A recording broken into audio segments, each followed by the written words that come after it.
সুপ্রিয় দর্শক, আপনার সবাই কেমন আছেন? আশা করি সবাই ভালো আছেন। প্রতিনিয়ত যে চাষগুলি নিয়ে আমি কথা বলি, সেই চাষগুলোর মাঝখানে আজকে আরেকটি নতুন চাষ। এই চাষটি সাধারণত আমাদের এলাকাতে সবসময় দেখা যায়। প্রত্যেকটা ঘরের আঙিনায়, ঘরের পিছনে যেখানে ফাঁকা জমি আছে সেখানে এই গাছটা হয়ে ওঠে। কিছুদিনের মাঝখানে এই গাছে প্রচুর ফলন আসে। ঠিক তেমনি আজকের প্রতিবেদনে এই যে আপনারা দেখছেন তামুল চাষ বা তামুলের খামার আর যাই বলেন তামুলের বাগান, তো আমি সেই জায়গাতে উপস্থিত। তো এখানকার যেটা পরিবেশ, সে পরিবেশ নিয়েই আজকের কথা বলবো। তামুল গাছ কিভাবে লাগানো হয়, কিভাবে চারা রোপণ করা হয়, আর এখানে মুনাফা কত, সবিশেষ বিস্তারিত নিয়ে আজকের এই প্রতিবেদনটা নিয়ে আপনাদের মাঝখানে আসছি। যাই হোক বন্ধুরা, আপনারা যদি দেখেন এখানে সারিবদ্ধভাবে সারিবদ্ধভাবে এই তামুল বাগান লাগানো হয়েছে। দেখেন কত সুন্দর দেখতে। যিনি কৃষক, তিনি কিন্তু ভালো একটা জমি নির্বাচন করছেন। দেখেন পাশের জমি যদি দেখেন, এদিকে দেখেন একদম খাল, পানি জমে আছে, কিন্তু এখানে উঁচু করে ভিটে বানিয়ে এখানে কিন্তু তামুলের বাগান বানিয়েছে। এই তামুল বাগানে প্রচুর তামুল ফলবে এক সময়, যদিও এখনো বয়স হয়ে ওঠে নাই। দেখেন সবে মাত্র কাঠ হওয়া আরম্ভ করছে এইটুক।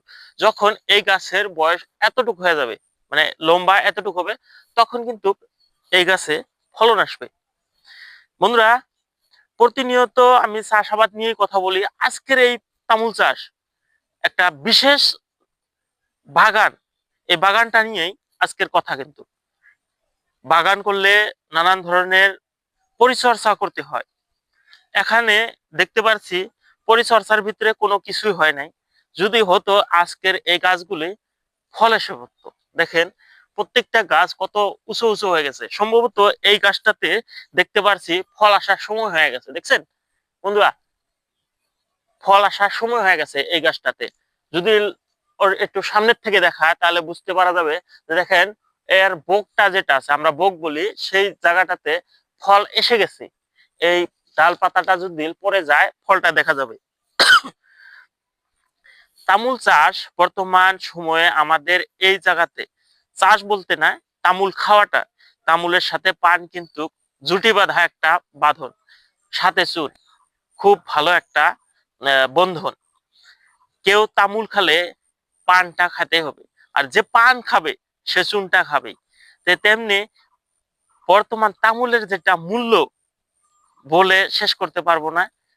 যেটা মূল্য, বর্তমান বাজারের মূল্য খুব বেশি। আমাদের এখানে যে মূল্য সবে লাস্টে বলছি, তার আগে এই যে তামুল বাগানের বেমার আজার কিন্তু আছে। আমরা ভাবি যে সব তামুল গাছের বেমার থাকেন না। এখানে যদি দেখেন, আমি একটা গাছ দেখাবো, পাশেই রয়েছে সম্ভবত। এই যে এদিকে যদি চলে আসেন, এদিকে দেখাবো। দেখেন এই গাছটিতে কি বেমারটাই না ধরছে। এই গাছটা কিন্তু পরবর্তী সময়ে আর বড় হবে না। দেখছেন এর পাতা ছোট ছোট হয়ে গেছে। এই যে বামার, এই গাছটা এখন সরিয়ে ফেলে নতুন গাছ রোপণ করলে এই জায়গাটা মেকআপ হবে। এই গাছের এটাই বেমার। আর দ্বিতীয়ত, ফল ধরার পরে একটা বেমার আসে, গাছের থেকে ফেটে ফেটে পড়ে যায়। যাই হোক বন্ধুরা, এই যে গাছগুলা পরিচর্যা আসলে কেমন, কিভাবে করবেন।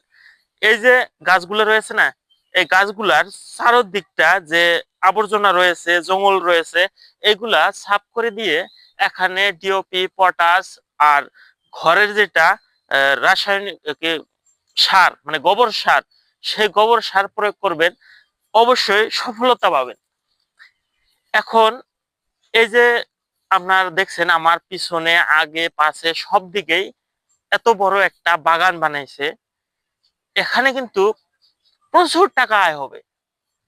কারণ একটা গাছে 6 থেকে 8 পুন গুয়া হয়, তাহলে বা তামুল হয়, তামুল হলে তাহলে বুঝতে পারছেন যে কত টাকা আয় হতে পারে এই বাগান থেকে।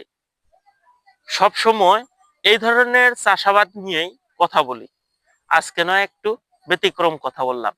যাই হোক বন্ধুরা, এই যে জায়গাটাতে দেখছেন গাছের পরিমাণ, পরিমাণ হিসাবে কিন্তু এখন অব্দি ফল আসে নাই। এই গাছটা আপনি পানি না আটকা জায়গাতে যদি পানি ওঠেও এই গাছের টেনশন নাই, যদি বানের পানি ওঠে তারও টেনশন নাই, কারণ এই গাছ মরেন না। না মরার কারণে এই গাছ বছর থেকে বছর তাজা থাকে, সুস্থ সবল থাকে, এর তামুল পেয়ে থাকবেন আপনি। আপনিও যদি চান বাড়ির আঙিনায় বাড়ির পিছনে এই ধরনের বাগান বানাতে পারেন। এখানে বর্তমান সময়ে খুব চাহিদা। আমাদের আসামের একটা রীতি আছে, কেউ যদি আপনার বাড়িতে ইষ্টি কুটুম আসেন তাহলে পান ছাড়া আপনাকে জাতি দিবে না। আপনি 1 মিনিটের জন্য একটা কথা বলতে আসছেন, তামুল পান লাগবে আপনাকে, অর্থাৎ আপনাকে দিতে হবে। এটা হলো আমাদের আসামের সংস্কৃতি বলেন, কালচার বলেন, এটাই হলো আমাদের সাংস্কৃতিক কালচার। যাই হোক বন্ধুরা, আজকে এই গাছগুলো নিয়ে পরিচর্যা করছি। এখানে কিন্তু সার ব্যবস্থারও কথা বলছি। এখন বলবো এই যে বাগানটাতে কিছু প্লাস পয়েন্ট বলি, যে বাগান করলে বাগানের মাঝখানে কিন্তু বহুটুক জায়গা জমি থাকে। সেই ক্ষেত্রে দেখা যায়, এই যে দেখেন এখানে যিনি কৃষক তিনি কিন্তু লেবুর বাগান লাগাইছে। দেখেন মাঝখানে মাঝখানে একটা করে লেবুর গাছ রয়েছে, লেবু প্রচুর আসে এগুলাতে। যদিও বর্তমান সময় না, আর গাছগুলা কাটিং করলে বেশি ফলন আসবে। যাই হোক দেখেন, এখানে যদি এই গাছ না লাগাতো তাহলে আপনি কুলবরই লাগাতে পারতেন, কুলবরই লাগালেও প্রচুর ফলন আসে। তৃতীয়তে আপনি যদি এখানে ভাবেন যে না আরো কিছু করতে হবে, তাহলে এই গাছগুলার সাথে মোটা মোটা গাছগুলোর সাথে পানের চারা লাগাতে পারেন। পানের চারা তো প্রচুর লাভ। যাই হোক এখন বলবো এই তামুলের দাম নিয়ে, বাজার মূল্য নিয়ে। আপনাদের ওখানে কিরকম জানি না, আমাদের এখানে গন্ডায় গন্ডা অর্থাৎ চারটাতে আপনার 10 থেকে 20 টাকা অবধি হয়। আর আপনার এক কাউনে আপনার 350 টাকার উপরে হয়, 350 থেকে 600 অবধি যায়। তাহলে বুঝতে পারছেন যে এর দাম কিরকম। একটা গাছে কত কাউন হতে পারে, সরি পুন হতে পারে, পুনে মানে 80টা পুন, আর কাউনের হিসাবটা আরো বেশি। যাই হোক, এই জমিতে একটা গাছে যদি 6 পুন হয়, 7 পুন 8 পুন অব্দি একটা গাছের থেকে আসে, তাহলে এই সামান্য একটা বাগানের থেকে কত টাকা আসতে পারে একবার ধারণা করেন। যাই হোক বন্ধুরা, ভিডিওটা বহুত বড় হয়ে যাচ্ছে, আজকের জন্য এখান থেকে বিদায় টানছি। দেখা হবে কোনো পরবর্তী ভিডিওতে। আসসালামু আলাইকুম।